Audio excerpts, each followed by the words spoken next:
Assalamu alaikum. Welcome to School Matters. Yes, with me, Ismail Khan. Yay! Or may I say no or nay? Alhamdulillah, back to school, the second school term. May the Almighty grant you ease and, may our educators and learners have a blessed school term. The year is just flying by. And I would say like in the next 3 weeks or so, we will be having another short holiday.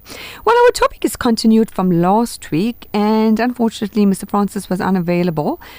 We were talking about mental health, and you, the listener, you right there requested, please continue the topic. This is so relevant. All of us are going through something, regardless when it is. And we don't know how to deal with it or who to turn, because if you get cut, you put a plaster.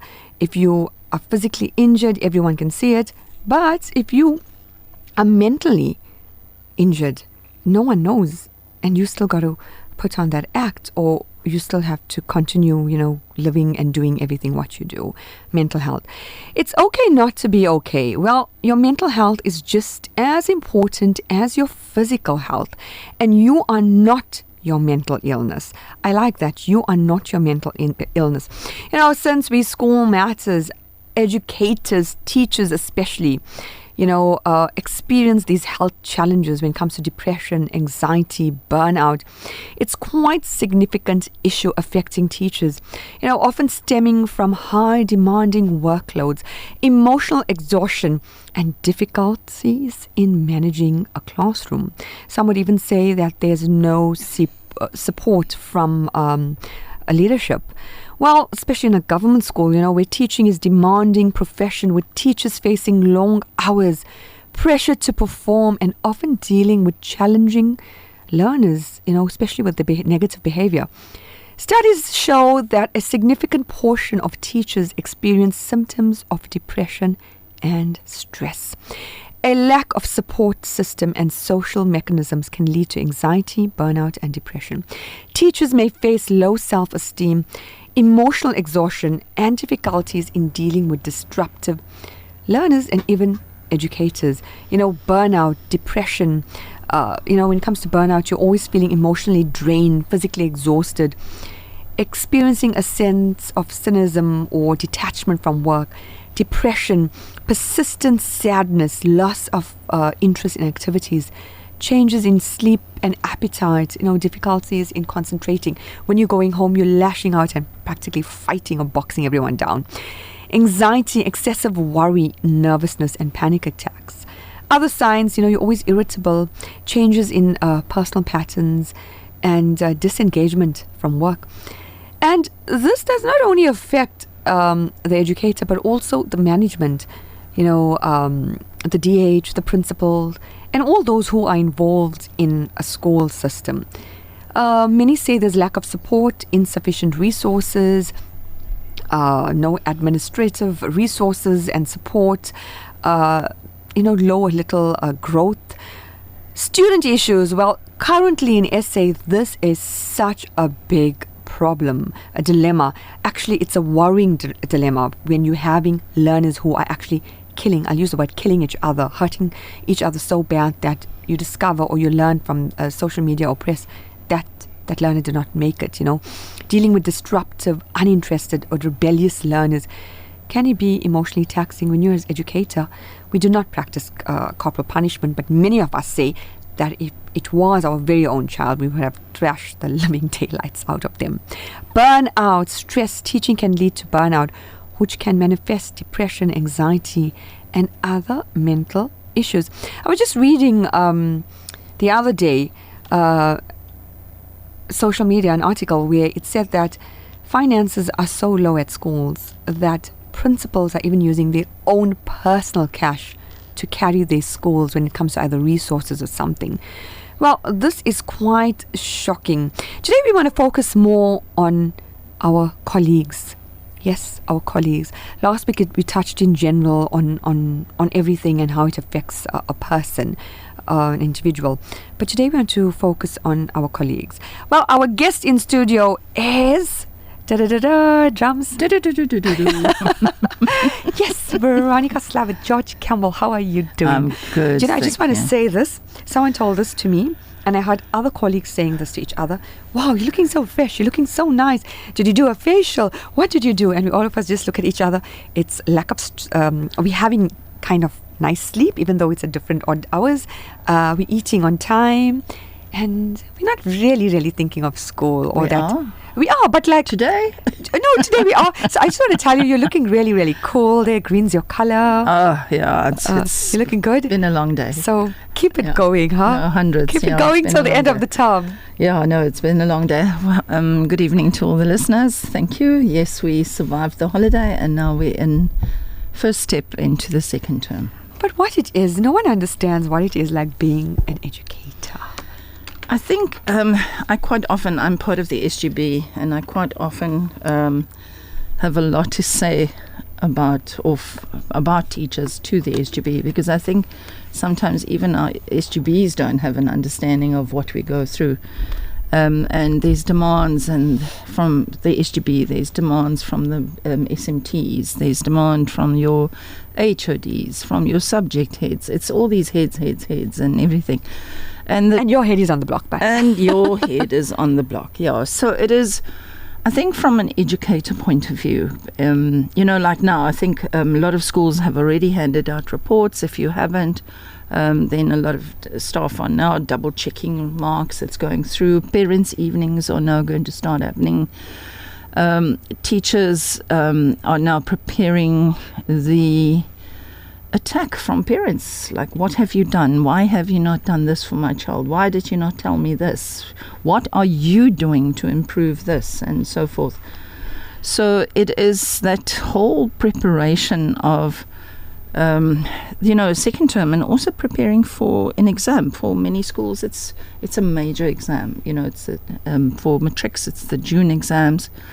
And for educators, it's getting ready and sticking to the pace setter. It's like, you have parents coming to assist, or you have student teachers, and a lot of colleagues just love to, especially in the government You're sector. lucky if you've got parents that come to assist. No, you pay them, you see them, right? You just try to make sure that everything is not upset when you are away from school. We still feel guilty, huh? Yeah. We still feel guilty. I was sitting and doing some work now before I came here. But thank you for coming. And no, hundreds. But, so I was doing some work and trying to get some stuff sorted out and rush out of the house quickly to come and here. And I need to go back and I need to go sort it out. And so there's always, I think one thing with teaching, that I think for me personally, that is a blessing, is that no one day is ever the same. Sure. No one day it's not laborious and you sort of stagnate. It's every day has its own challenges, and you need to be alert on your feet all the time.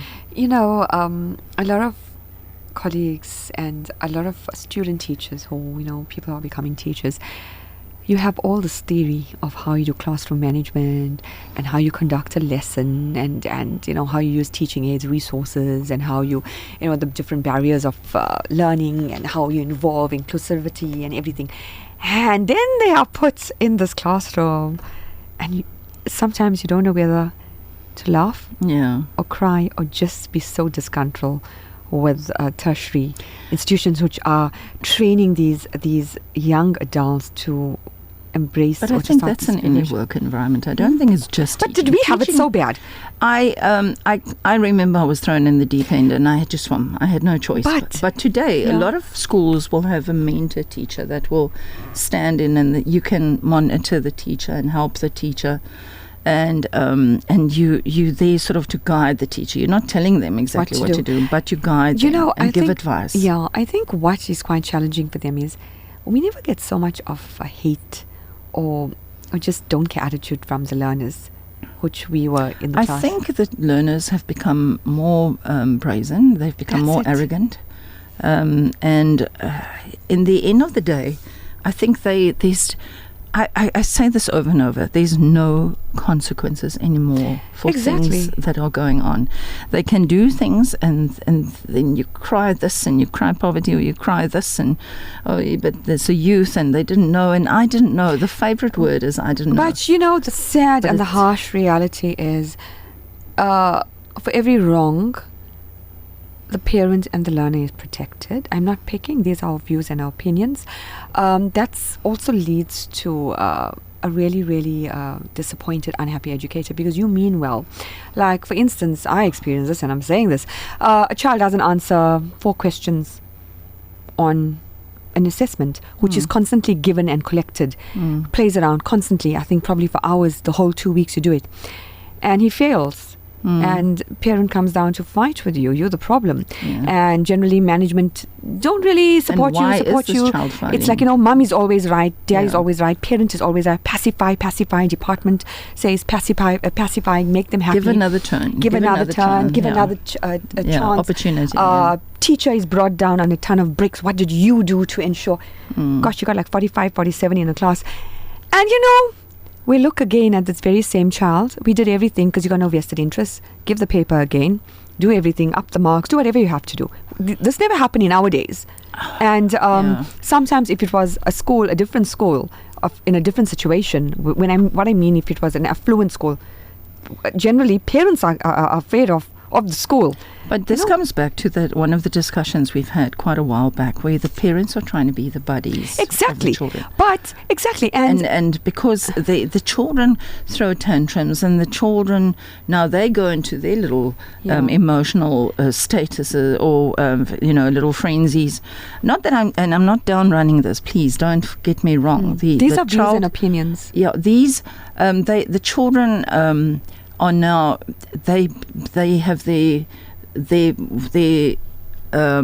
behaviors that don't stem in line with maybe what the parent is wanting, but I'm not saying that this is not a depression or something like that, but in many cases the parent is too easily wanting to pacify and keep the child happy. But wouldn't you say our management, our colleagues also want to do the exact, department wants to do the exact same same thing with our parents. To you. They don't. And my personal experience, you see this child the following year, vaping, smoking, involved in this, involved in that, becomes a bigger problem. Because the parent didn't step in the first place. And maybe, I would say no educator is out there to get a child, to fail a child. No, I don't think so. And no one is, when we are teaching, we're not looking at you as yellow, brown, pink, orange, tall, short, curly hair, straight hair, purple hair, whether you're from China, Timbuktu.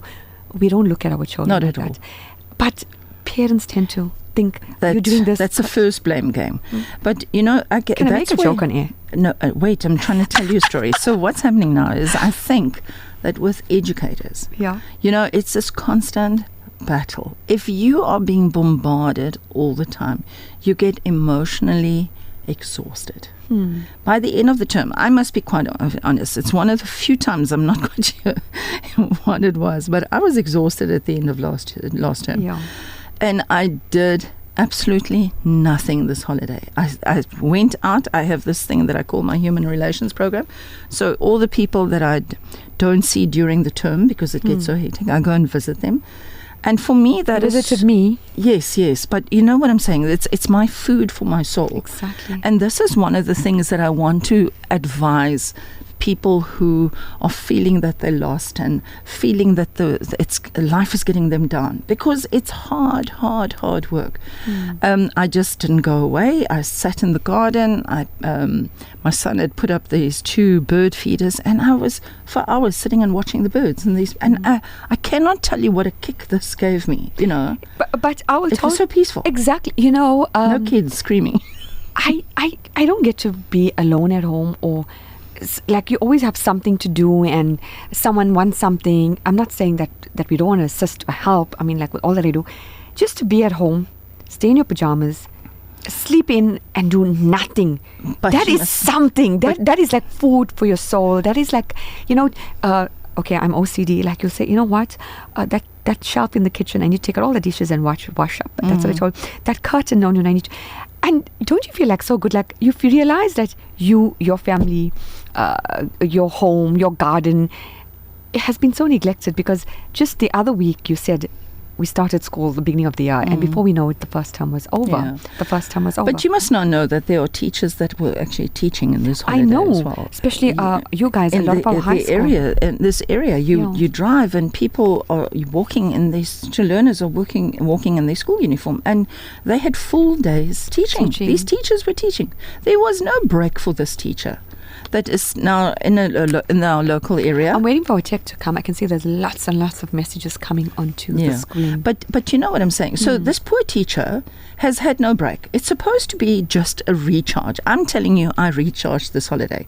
Which you never ever do. I never ever do. And I thought to myself, and there was like, if I didn't wash the dishes this morning, I couldn't be bothered. You know, I would wash it later today. And that's where I was. And I took a mental note in terms of, this is what, if it's not done, I couldn't be bothered. And it was so, I felt so good, you know. I thought, this is so not me, you know. But I did it, and after the holiday, when we like this morning when I woke up and I thought, okay, I'm ready for school, and then I walked into the bee's hive. But I feel so sorry for educators that didn't have this break. It's so important. I think what really depresses educators and lead to anxiety and depression is every one of you out there who are an educator, you give so much. You do so much. I mean, how many of you guys steal from your homes and your kitchens without your husbands or wives even knowing it, taking to school, using your own resources, finance? You go the extra mile. And then 1-2 shots from parents, learners, management, and you're all out. I think we also need to realize we shouldn't, I'm not saying that it shouldn't happen, but we shouldn't expect validation and well done, chap, well done, my teacher, or whatever. And, you know, end of the day, teachers are just human beings. They want to be acknowledged, appreciated. And when that doesn't happen, that creates like you kind of, you're disconnected. You know what irks me at the moment is that with the technology that we have, it is so easy for the people from the department, and they're going to shoot me now for saying this, but I'm going to say this. All that you do is you get these WhatsApps from your subject advisors and do this, and this is when we're going to come and do this, and this is this, and this is that, and this is this. Don't forget this document, don't forget this. And it just goes on and on and on. So in the end, sarcastic here, you even paying out of your pocket to do your job. No, but with your data. You know what? Since you touched on that, and I know lots of my colleagues, lots of educators, during COVID, educators were using their own personal data. Yes. Up till now, there are class chats, there are school chats. All their own data. Yeah, about 3 years ago, I think, was it one of the unions did just for services to say how effective the educators are. They discovered that every school has nothing less than 5 to 15 WhatsApp groups, and one of them is if you're a form-based educator, it's with your form class. You got a subject group, a district group, a DOE, Mlazi district. There are so many, but educators refuse. You said you refused to. Educators with my kids, I don't have any. A lot of them were like, you know, this became issues. I actually have, I hope I can put him on speaker. Raymond, I'm live on air, the deputy of Centenary. Can I put you live on air right now? I'm here with Veronica. I'm putting you live on air. Our listeners can listen to you. This is so unplanned. Hello, Raymond. Hi, Samir. How are you? How are you? Hi, Raymond. You forgot it's Tuesday. Oh, yes. You see now this, you just called this. I forget the days. Do you know what? Forget the days exactly. Of the local and the COVID and gosh, listeners, this is exactly what we're saying. This is not planned. This is exactly I got my phone on vibrate, and Raymond, the deputy of Centenary, is calling me. And I know Raymond, Veronica is there. We're talking about how much teachers give of themselves, and they just feel so drained. There's no gratification or no thank you. I know you have been so busy at school during the holidays too. Yeah, honestly, we had the intervention classes every day we in school, so it wasn't like it was a holiday for us. Holiday. And teachers came in. Yeah. And unfortunately, Veronica will know when we offer the classes, not all learners are taking advantage. And it's the kids that we need there that doesn't come. Intervention classes. Yeah. It's called intervention classes because we want to intervene, we want to do something, take an action to bring about a different result. And, we spend our time, as you said, there's no stopping. Thanks, There's no gratitude. I'm going to split you. At the end of the day, when we feel good, Yeah. and we feel satisfied that we've accomplished, we've improved to the pass rate, our learners have succeeded, they feel good. And you know what? Always, I think you as an educator will know. One day when the learner is somewhere in Woolworths in the mall, Mr. I'll play, Mr. Sumaya Khan, and then you feel so good. Well, I had that at your school, which was so touching. When we came to do that intervention for the young ladies at your school, and there were like 3 learners who I taught them in grade 5, and wow, they're in matric this year, and it's like that was kind of touching because like they remembered you, and to see like what, these girls are going somewhere. I'm actually going to put you on the spot here. I'm not going to go into details. You all have been experiencing a hell of a lot with the social ills of society. So you all are dealing with academics. You all are dealing where you all are trying to take the place of the parent to create good values and promote brotherhood, unity, Ubuntu.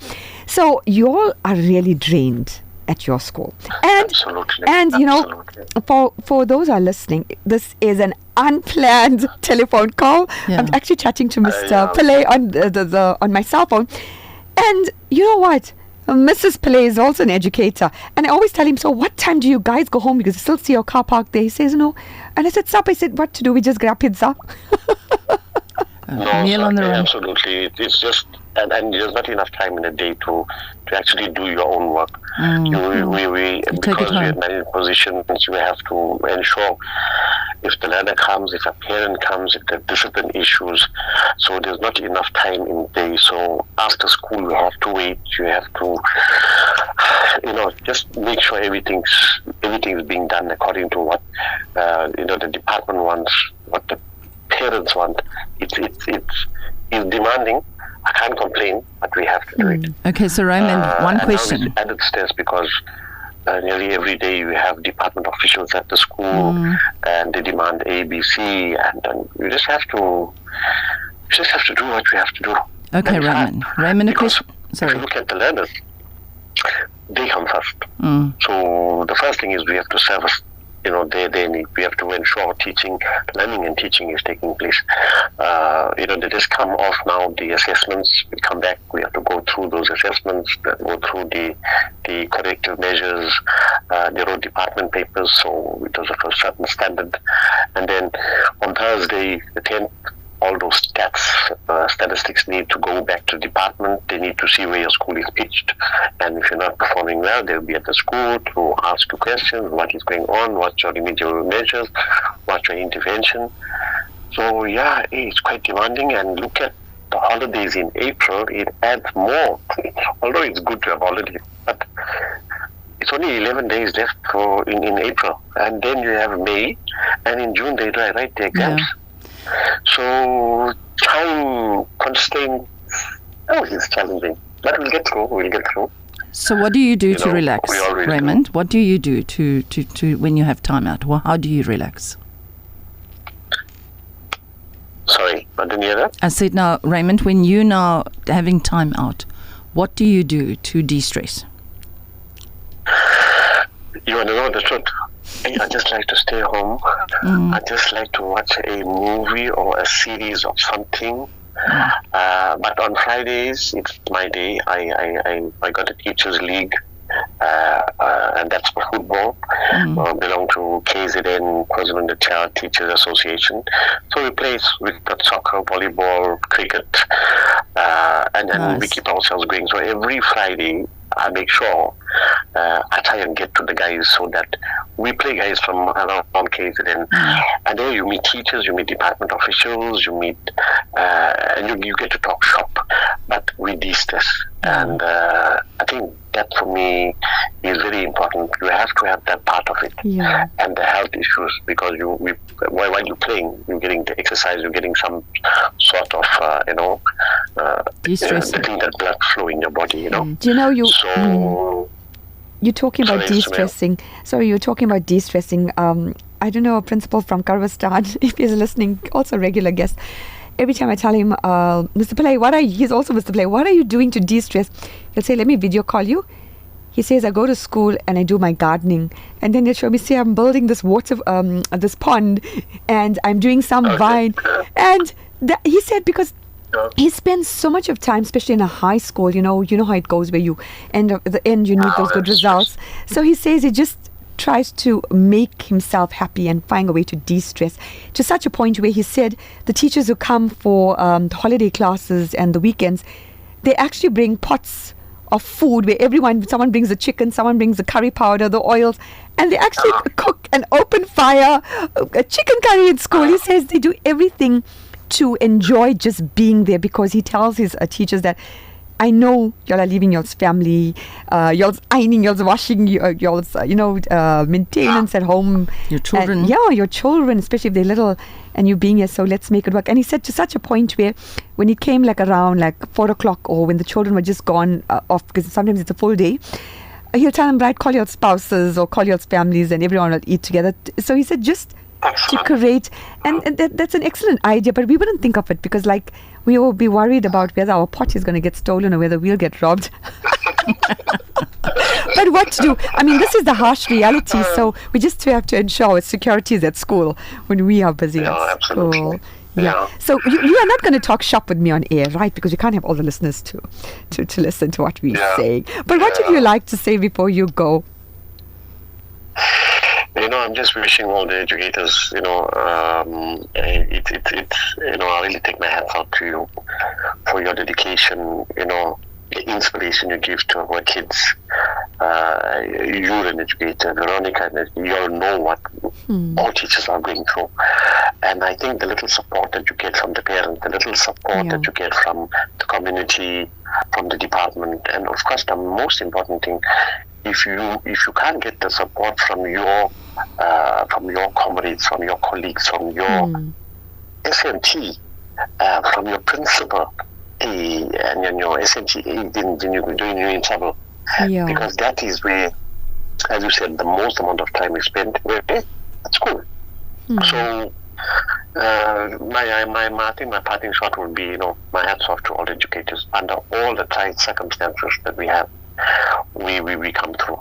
And I was just saying to some of the learners today, I asked one of the learners, what is it that you want to do? She said, sir, I want to be a lawyer or a teacher. I said, teacher? She said, yes, sir. I said, you can't call them teachers anymore because they are teachers, they are counselors, they are gynecologists, they're slaves. You can go on naming what they are, but all in all, that's the role we play. We are the second parents. But Raymond, you sent the message to me. Yeah, but Raymond, you are showering us with compliments. I know you for very long, and so does Veronica. You go the extra mile. You also help us colleagues from neighboring schools if we need to explain something to management or to our educators or to assist us with functionality. You are always there, and you are like a dying breed, and so is Veronica. So I hope that there's many more new educators coming along, because the support is so important to your colleagues, regardless whether from primary, high school, whichever district or wherever they are. We need to support each other. We are like a support system for each other. You know how you get a study buddy. Exactly, we need that, and you feel confident in what you are doing, because we know I checked with Raymond, or I checked with Veronica, or I checked with whichever other colleague, because we all of us are learning every day, and we all of us are not blessed with the same skills. So may the Almighty bless you, Mrs. Pillai, and your family, because you know what, you all are working really, really hard, and I don't know whether your parents or the learners know this or appreciate it, but I think there will come a time when you realize, when you're older, you realize Mr. Raymond was always in school with Mrs. Pillai. Both of them were always in school.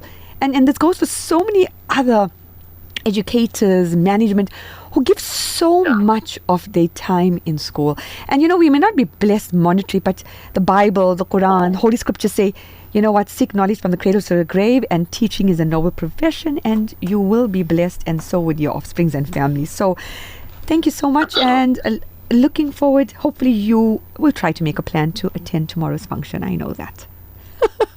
Okay, We'll chat so over thank it. you so much, Mia. Okay. Okay, so Yeah, thank you you so much take for care. having Bye, me. Raymond. Bye. Bye. Thank you, Veronica. Bye. Bye. I think one of the things that came out here, and I think it's very So important. unplanned. I Yeah. actually took the call. One of the things that I think teachers and people who are going through a lot of stress, Yeah. I think it's very important that they try. It's very important to reach out. Quite often, 90% of the time, people suffer in silence, Yeah. and they don't reach out. And I always ask my learners, and I always say to my learners to get a study buddy. Yeah. Somebody that they feel comfortable studying with and actually study together. And I think that is so important. And I think when we are suffering because of maybe emotional letdowns or depressions or workloads or things, or maybe harassment and victimization, at the workplace, or bullying, kids being bullied, Teachers, educators. I think it's very important to be able to find somebody that you can link, or find somebody in terms of just supporting you.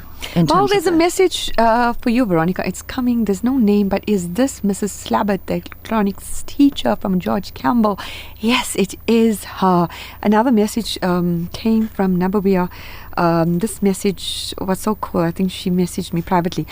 Our pajama is our favorite for the holidays. Interesting topic. Yes. So if you are visiting an educator, please phone and let them know you're coming, because then you are shooting into the bath, into the shower, or you're going to put a cloak or a cap. And they always come handy. Yeah? I giggled because this holiday I bumped, and I quickly went to a colleague, and she was in her pajamas, and I thought, oh, that's it. It's a woman's thing. That's just how we de-stress. It's pajamas and slippers and whatever. But it's like, when you're younger, when you just start in the profession, you want to seem hip, and and as time goes by, the simple things gives value. It gives you so much of value.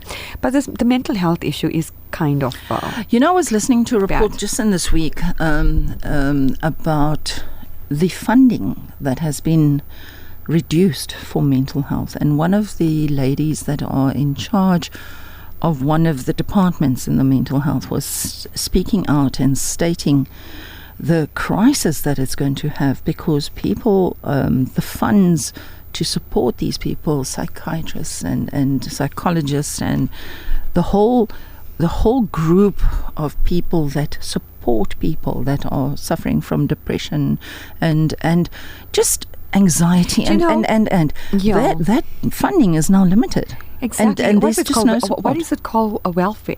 No, what? Heading. It was, but it was. I can't remember. I sort of just caught the last bit Those of the fancy posters, which most. No, of no, us it have. was on the radio. I was listening to the radio. It was on RSG. Sorry, I wasn't listening to radio on its but it was RSG. Yeah. It's an Afrikaans radio station, and they have extremely interesting topics about things like this. And I think I got in just as the conversation was finishing off, and she was just explaining how detrimental this funding will be to the support of people. Now, when you think about it, right, when we were poorer, we had more, and we had counselors. We had counselors at school. We had counselors for the learners, and now we don't have. I think a lot of teachers become counselors. Yeah. I have a lot of learners that come and speak to me quite often about careers and stuff like that. How do we put it in? We'll be taking a short ad break, and we will chat after that. Assalamu alaikum. Welcome back to School Matters. Yes, our topic this evening is our mental health. Are we taking care of it? How do we nurture it?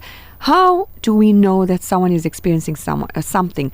I don't know, there's this misconception of the stereotyping. If you are going through something, and if you tell anyone you're psycho, you're mad, you're schizo, there's something wrong with you.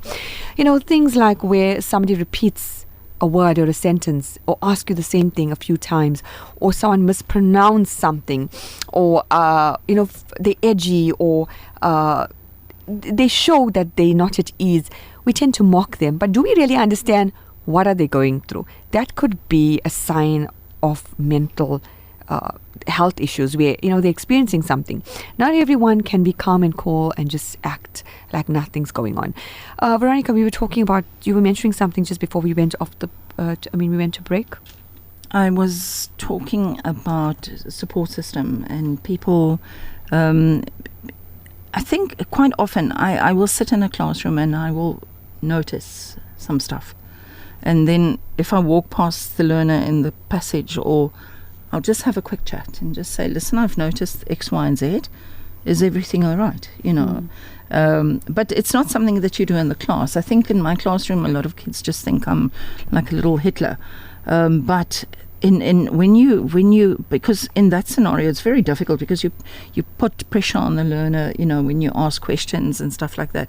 But quite often when learners are underperforming, I call like parents in, and I say, is there something wrong? Okay, is there something I need to help? What is going on?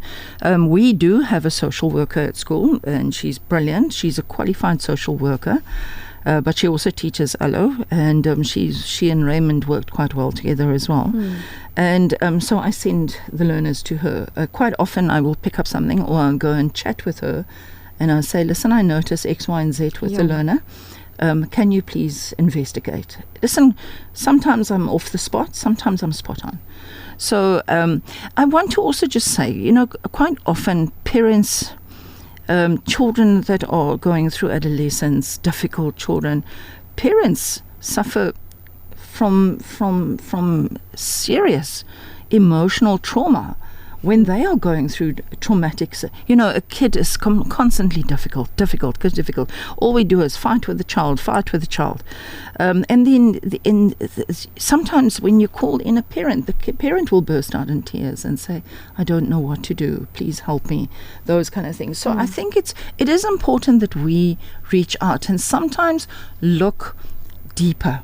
We work with people, but I think if you just stand back, quite often I always say to my kids, when you stand up and you leave something, always take 2 seconds to check, what did you get? What did you come to your venue? What did you bring with you? So that you know that you've got to take that with you, so that you don't lose bags and stuff like that. And I think we as people, if we just take 2 seconds and just notice people's emotions, people's faces, and so forth. And in the end of the day, sometimes you could just be right. I've been, as I say, wrong quite a few times, and I had to apologize and say, listen, I'm just checking up. I don't mean to offend. I'm very sorry. But I just wasn't sure if you were okay. Are you okay? What is happening? You're not yourself. I think that you're not yourself. I am here. If you want to come and chat, please come and chat. I'm here.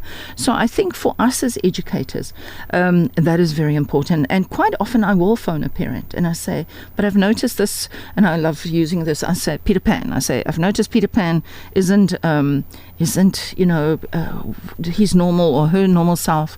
Can you come in? Can we have a discussion? How can I help you, and how can you help me?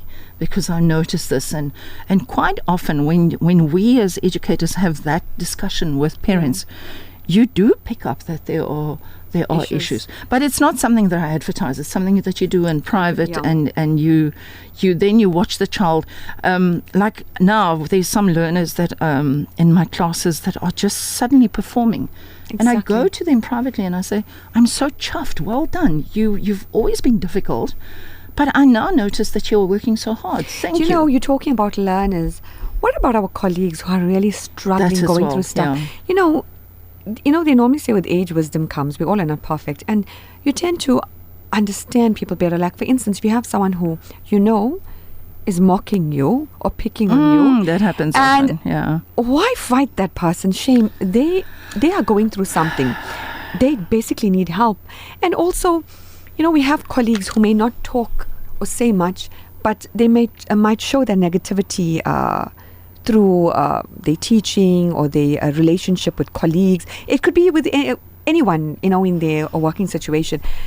I think as managers, as leaders, we need to find a way to deal with the teacher, because when we were in school, everyone remembered that teacher who either shook or had that twitch or some kind of issue, and you realize that is trauma, being a teacher. Someone actually told me that. I think sometimes as well that the management is so busy dealing with 10 million things, and the front office comes in and they're busy with new learners for next year, and they're busy with this parent and this child, and this theft has happened there, and this one's slapped that one, and this child is sick and vomited all over the floor, and now they've got to clean, so sometimes it's as busy as what it is. But there's that good old saying, smile at somebody, because you never know, or say something nice to them, because you never know what they're going through. Do you know, a lot of people say this, and I know why you love coming to School Matters and why I love having you, because we don't flower anything, we say the way it is. A lot of people tell me, you hold all these positions, they're such big positions, but you're so weak, you just smile, people say stuff, you don't say anything. I say, we choose our battles, and if we let everything worry us, how miserable would we be? And I actually pity all those people. And also, being a leader is not easy, because at the very same time you need to show compassion, and you got to stand up for what's right and believe in it, even if you're standing alone. And today's time to be a leader. That's a different topic. That's what I'm saying. So that's a serious topic. So I always tell this to friends and colleagues. You know what? Stand for the truth, and even if you stand alone, you don't need many. And again, I've had sleepless nights about those ones. Exactly. It's not easy. That one is not easy. So, quick one, parting words. I think just to parents and learners, family and support unit that are going through very traumatic experiences, please reach out. Please reach out before this mountain becomes too big. And I always say this to colleagues and even parents. I always say this even to my form classes. And I met someone after 13 years, this child, I thought, gosh, I feel so old. Miss, you always told us teachers are just like children. So you have the crabby ones, the moody ones, the happy ones, the playful ones. True. And so are parents. So we need to learn how not to deal and to deal with it. Well, Veronica, thank you so much for taking your time. Unannounced, spur of the moment, you and Ray just showed up. Ray just rocked up thinking, Sumayya's at home, I can have a quick chat with her, but I never knew I'd put him on air. Well, that was unplanned. And thank you for coming in. And, people are going on, they love listening to School Matters because there's no script, which is scripted. Never. We are just talking, and they can relate to us, alhamdulillah. Especially when someone is not in school, when someone's not an educator and not even a parent, and they're thoroughly enjoying School Matters, so they can relate to us. I'd like to thank our tech, Zach, for always making the show possible. My email address is sumayyakhan.alansar@outlook.com. Yes, to everyone out there who's struggling, who is, really, really in a dark place, who needs help, prayer, dua, may the Almighty give you the strength, and especially to our parents and educators and even the learner out there, may this term just go smoothly. By facing our challenges and overcoming them, we grow stronger, wiser, and more compassionate. Life doesn't get easier or more forgiving. We get stronger and more resilient. The soul is stronger than its surroundings.